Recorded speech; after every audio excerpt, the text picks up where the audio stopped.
Alert in the countryside. Producers and authorities are raising alarms. Infested cattle are crossing borders, and this could spark an unprecedented health crisis. What's happening? Who's behind it?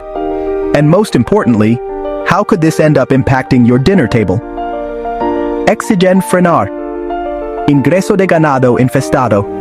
Peligro para la salud y la economía. So here's the deal.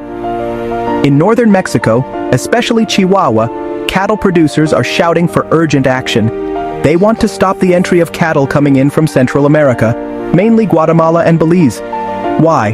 Because many of these animals are arriving infested with ticks and other diseases. Now imagine this: sick cattle, ticks under the microscope, and maps showing just how close these regions are.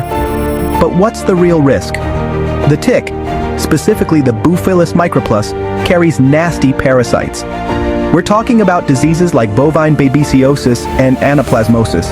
And it's not just the cows at stake. These diseases can slam the brakes on Mexican beef exports overnight. Just picture the headlines: beef exports frozen over health crisis. Sound dramatic? It's happened before. Now who's demanding action? Groups like the Union Ganadera Regional del Norte are sending letters to the federal government.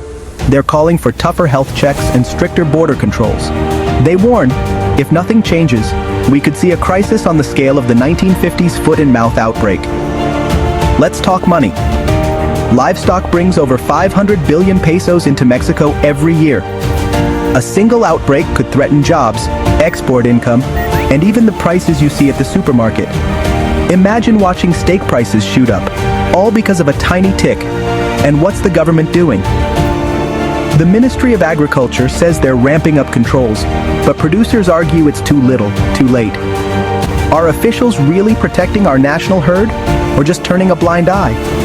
Here's the bottom line: the health of the countryside is your health too. So, what do you think? Should the borders slam shut on foreign cattle until things get under control? Or would that be too big a hit for trade? Drop your thoughts below. Like, subscribe, and share if you think all of Mexico needs to know about this looming crisis.